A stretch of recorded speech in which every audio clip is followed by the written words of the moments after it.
and her rapist told her, while she was being raped, that this was happening because she was white and because she was a Christian. A Muslim rape gang survivor says that she was raped from the age of 13. The vast majority of the UK's sexual assault investigations never reach court. The inquiry found evidence of how the police discouraged victims, destroyed evidence, in some cases were active members of networks. I need it. I didn't know that talking to a child is illegal.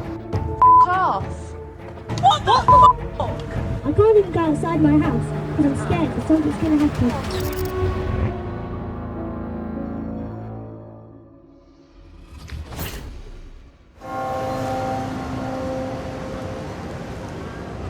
Thousands of British girls were groomed, raped, trafficked and silenced, not by strangers, by organised gangs. Tonight, we asked the question the country was too afraid to ask. What kind of mind commits these crimes and what kind of system lets them? My name is Sammy Woodhouse. I am a survivor of criminal and sexual exploitation in Rotherham. I'm also an activist and the lead on Rupert Lowe's rape gang inquiry. Rupert started the rape gang inquiry and it was to gather evidence, publish a report and find out exactly what has been happening in our country. You know, we've done really important things that are going to make a huge difference to people's lives. And some of these men and women in our inquiry have never, ever in their lives been given the opportunity to tell their story. Sammy Woodhouse was 14, a dancer, a confident, bubbly child from Rotherham. Then a man 10 years older stepped out of prison and into her life. His name was Rashid Hussain, 24 years old, married, 2 children, and the leader of a child sexual exploitation gang. When I was 15 years old, I was missing. The police raided a property and I was half naked in bed with him. They actually arrested me and not him because they found a weapon in my bag, which of course belonged to him, and he was allowed to walk free. But they also made a no prosecution deal with him. And this is actually how I exposed Rotherham, because I named the people involved. There was a Labour politician that was also his relative called Jahangir Akhtar and a police officer called PC Hassan Ali. And they made a deal with him and said, if you return Sammy to a petrol station and drop her off, we will allow you to go free, there's no prosecution. And that's what happened. The very people that was paid to protect me and other children, they wasn't just turning a blind eye, there were some people that was directly involved in helping him. So we wasn't just going up against him and his gang, we was going up against the entire system.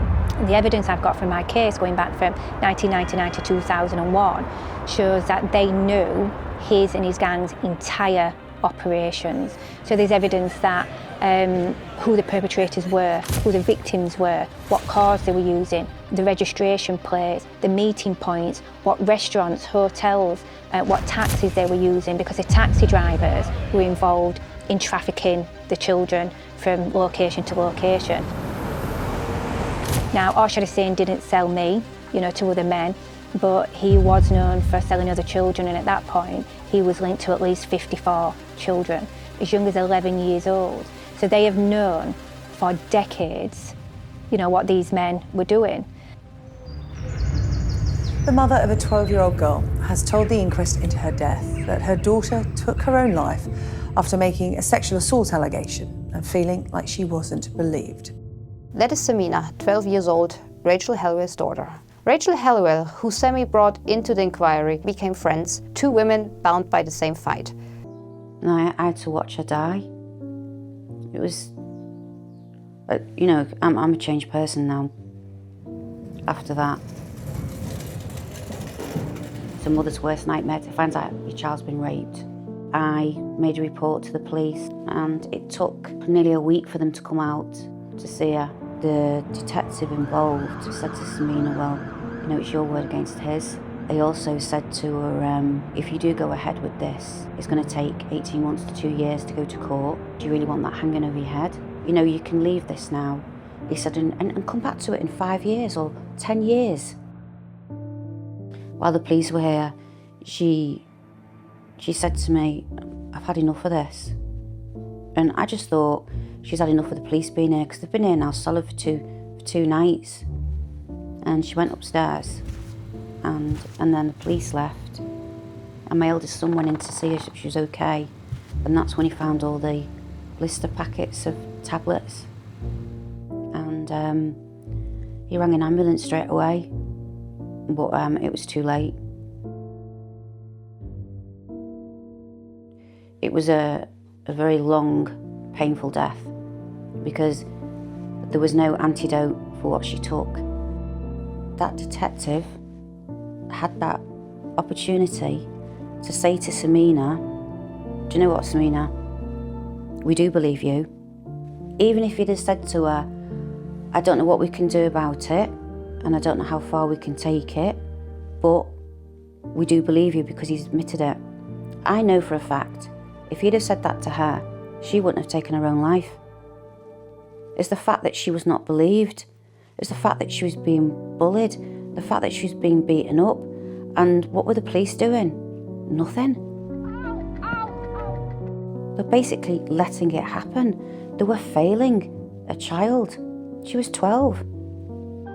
They never told her. They never told her that he admitted it.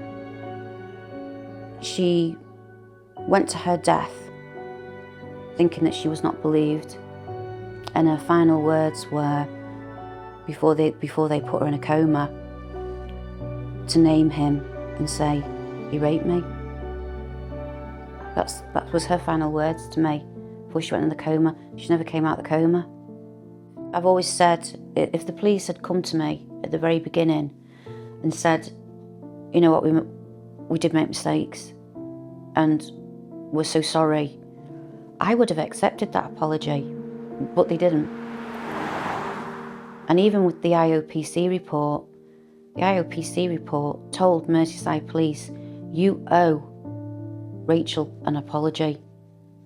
And they had a meeting and they wrote back to me, Merseyside Police, and said, we decided we don't owe you an apology. Once you start on the road of standing up to the establishment and you challenge them, they don't like it. And they target you. Andrea Williams, CEO of Christian Concern and the Christian Legal Center, has fought these cases for more than a decade. Private investigations are important. They make viable, if necessary, private prosecutions. And that is something that wouldn't need to be brought if the police and the state don't do their job. And you can't cover up thousands and thousands and thousands of stories. Of course, what is being exposed here is a failure of police, a failure of social services, a failure of parliamentary representatives to actually expose what it is that has happening, but more significantly, to name the belief, the religion, the ideology that is behind this. Authorities at every level feared being labeled racist or Islamophobic, more than they feared failing the girls to whom they owed a duty of care. The inquiry reaches the same conclusion in colder evidentiary language. Around 87% of those convicted in these group-based child sexual exploitation (CSE) cases bore distinctively Muslim names. The vast majority of men involved in these gangs were not convicted. The demographic and cultural drivers are clear. This pattern was reinforced by 8 theological and legal aspects of Islam. These elements provided religious justification that enabled the systematic rape and even slaughter of white British girls. The term Islamophobia is bandied around a lot. I would say it's a nonsense, because phobia literally means fear of. And I think it's applied generally to anything that's critical of Islam. Most Muslims don't take the Quran literally, but the fanatics who do take it literally, they are of a culture which may not be uniform in the land they come from, but is culturally specific to them, in which girls, especially white girls who aren't covered up, who aren't Muslims, are ripe for sexual exploitation, and that's sort of okay in their cultural understanding. There's the mislaid fantasy of multiculturalism, which is a misnomer, where all cultures can coexist. People confuse multiculturalism with multiracialism and multi-ethnicity. Of course you can have races and different ethnicities living side by side, but you have to assimilate into the host culture. But multiculturalism would literally mean you have a peasant culture from a country where it's okay to beat up women and use them as sex slaves and rape them, living alongside Western civilization where it's not. That's not going to work, and that's what we're seeing today. Sammy Woodhouse forced open the door in Rotherham. Rachel Hallory buried her 12-year-old daughter and refused to stay quiet. Dr. Hakim named the pathology. Andrea Williams fought in court when the state would not. The inquiry has now written down what every whistleblower has been punished for saying. The reckoning has begun. The only question left is whether the country will finish it.